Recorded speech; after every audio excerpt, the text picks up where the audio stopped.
Hey guys, what is up and welcome to another video. Today has already been such an awesome day. I got heaps of work done for Otaku Garage in the morning. I then shipped off a whole bunch of those purple emergency flashing lights that you guys all ordered. What else? I did some practice drone flying in the park, which was great, so I'll be sweet for Wednesday, just getting myself more confident and comfortable with the drone. We got some new parts that we need to install in the 33.4 now to fix some of the handling issues, and that's all because we're going drifting again on Wednesday at Tsukuba Gymkhana with Oka-chan again, but I'm bringing a special guest with me. Now, if you guys don't know who Lane Schranz is, he's a Pikes Peak racer. He's sponsored, he drives the Geico Insurance, I think it's Geico Insurance, I'm not sure. Anyways, sponsored car. It's like a NASCAR fiberglass shell that sits on top of pretty much a tubular custom-made car, and it's a small block Chevy. The thing's pushing like 800 horsepower. He's just sent it off to get twin turbos. The thing is insane. Anyways, he holds records. His dad holds records at Pikes Peak. He's a really famous racer, and somehow we became friends, and I'm bringing him to this drift event because he's here in Japan at the moment. So that's happening on Wednesday, and I'm super excited about that. But anyways, let's get on to getting the car done, because after that I need to go to SDF to get some new grippy tires on the front, because my front ones right now are just spanked as all hell. And yeah, let's get to it. Alright, so parts list that we're putting on today. First thing is D-Max tension arms. This is the first part of me doing a D-Max lock kit. Need these because the factory ones I have on there are just spanked and they're leaking hydraulic fluid out of the big bush. If you don't know, the Nissan factory bushes for the tension rods, they crack and split over time, and they start seeping out like hydraulic fluid that's inside the actual bushing all over the place. So they're junk, they're coming out, putting these bad boys in. Next month I'll be getting the tie rods, rack ends and rack spacers, and then we'll be cutting and shortening the knuckle and everything as well. So this is the first step of a D-Max lock kit. The best thing about these is they're super beefy, and as you see that they're offset like this, and this is so that when the wheel comes in with the extra lock, it's not going to hit this. The factory ones are straight and come through here, so you get like an extra inch or so here where the wheel can go up close to it. Next thing is some new brake shoes. These are a special compound one, those that Project Mu make for drifting and D1 and things like that. I mean, they say like D1 kind of kit somewhere on here, but anyways, that's good to know, asbestos free. If you didn't know, a lot of brakes pads and stuff had asbestos in them in Asian countries, and they only recently just got rid of them. So anyways, if you know anything about Skylines and drifting, you know these are a must, because the factory shoes just fade over time and get really junky and hard, and the wheels don't lock up like they should. And if you know anything about Skylines, let's see if we can get down here and have a look. The handbrake doesn't actually touch and control the caliper whatsoever. It's actually adjusting and pulling out the shoes on the inside of the rotor outward. So on the inside of this part of the rotor, when you pull the handbrake, the shoes are expanding out onto the inside surface, and that's what's your handbrake. So if you put a really good compound shoe in there, like the Project Mu ones, they'll insta-lock up the moment you pull on it. Alright, so enough explaining things. Let's get these things installed in the car and set you guys up on a time lapse.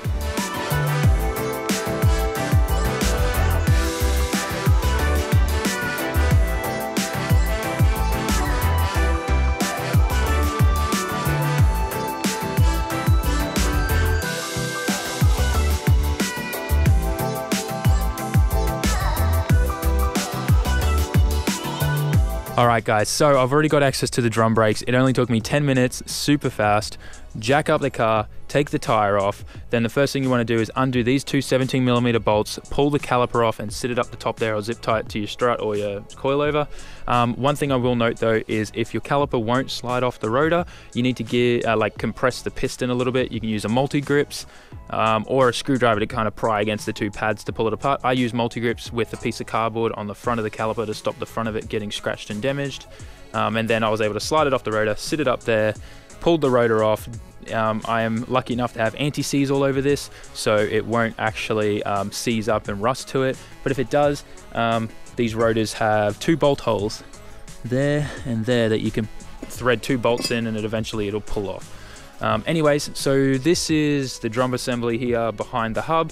You don't need to take the hubs off to replace your drum brakes. Some people think you do, you don't. You just rotate them till you can get access to that. And then the same on this side, you rotate it to get access to that, and there's another one directly under there that you need to get access to the adjuster. Anyways, back to what I was saying, is looking at this drum here, super worn in this area. It's down to bare metal there. Over here it looks really junky, and these are just not grippy at all. They're super slippery and worn. So we're gonna rip those off, put you guys back on the time lapse, and I'll show you how to do that.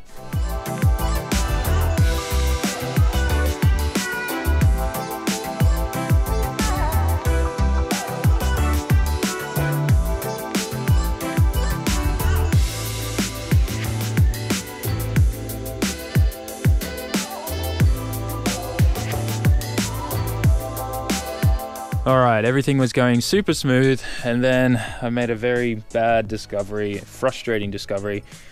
Completely wrong brake shoes have been sent to me, so I'm gonna have to replace them with something else. But I mean, like, just looking at this shoe, there's pretty much nothing left on it. So it's pretty much metal on metal. So I need to try and reassemble this. I've ordered some more from my buddies at Tomei. They're gonna get some factory Nissan ones for me just to get by for now. These, I'm really confused because on the top of the box, it says for V35, Z33, and IS200. But the ones I ordered were definitely for a Skyline.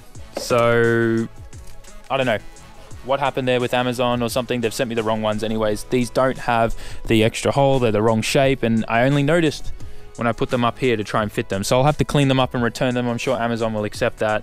But for now, I just need to try and get everything back together again so that I can drive the car and go and pick up some new parts. So anyways, we're gonna do that now and put you guys back in the time lapse.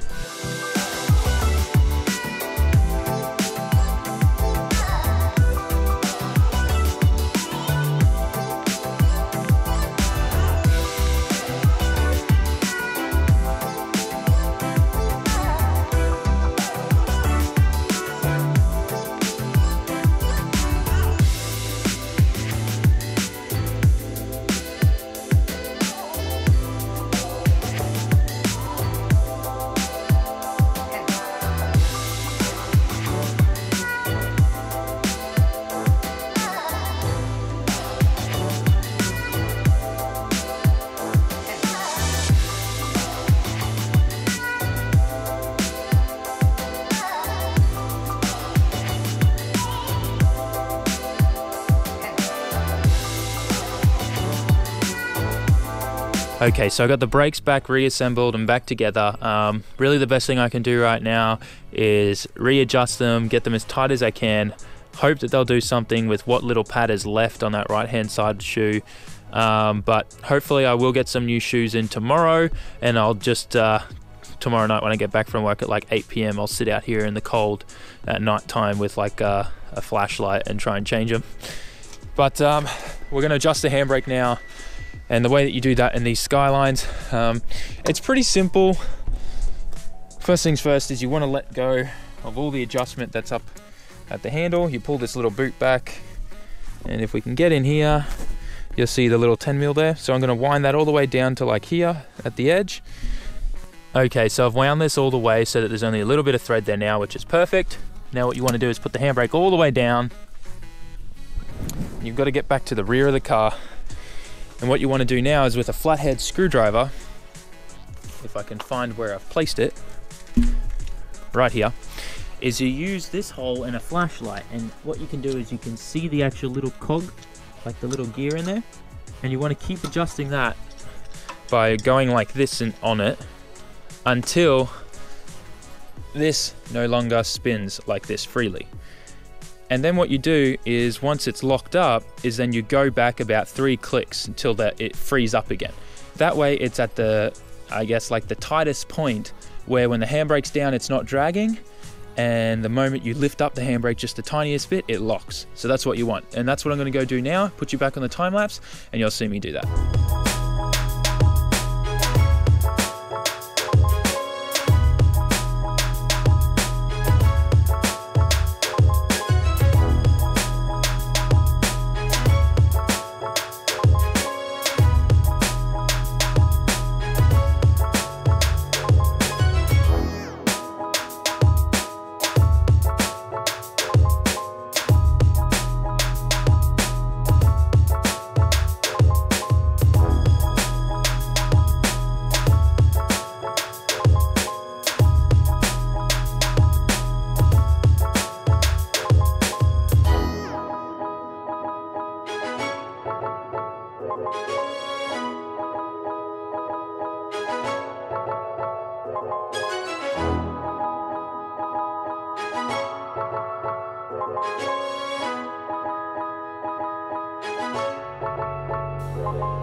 All right guys, so we got those tension rods in. Obviously the rear's all back together and down on the ground as you saw in the time lapse. I got the drone. We're gonna head down to the park, do some more practice flying, see if I can get you guys some cool drone shots of like the surrounding suburb area kind of thing.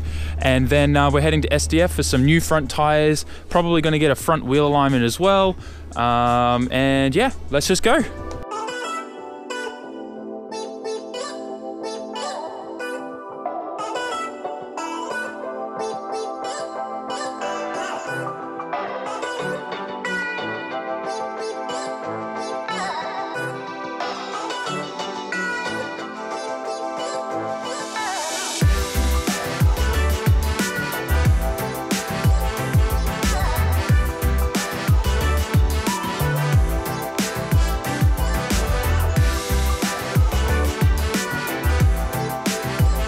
Alright, so we made it to SDF. Already got the car jacked up. Denny's in the back already working hard, getting the tires switched out like a champion with his amazing new tire machine that I'm very, very jealous of. What are we going for? We're going for a set of Zestinos. We're going to give these a try. Apparently they're really good and grippy.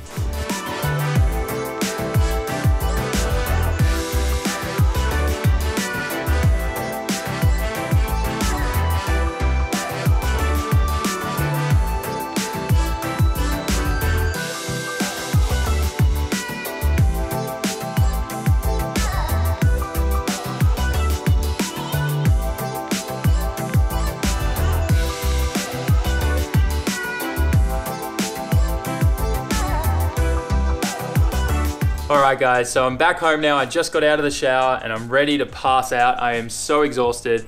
The new Zestino tires on the front, they're all balanced out, and with that quick wheel alignment and stuff we did, it feels amazing in the front now. I don't have like any steering shutter and things like that.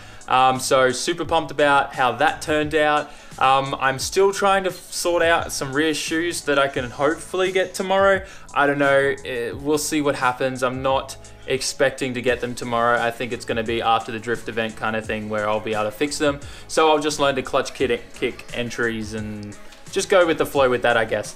Otherwise, today was awesome. Got heaps of stuff done. I really hope you enjoyed the video. Keep an eye out for more drone footage. There's going to be a fair bit of that now. Now that I've got the drone repaired and fixed and stuff like that, Okachan said that I can use it as much as I want. He doesn't want to fly it, doesn't want to touch it, so he's pretty much given it to me to use, which is awesome. So yeah, more drone footage. Anyways guys, thanks heaps for watching. Make sure you like, comment, share, and subscribe. Check out all my social media down in the description. It's super important if you want to see behind the scenes and clips and updates, and join the Discord as well to know what's going on, when it's happening, live streams, all that kind of jazz. And I'll catch you in the next one. Ciao, mata ne.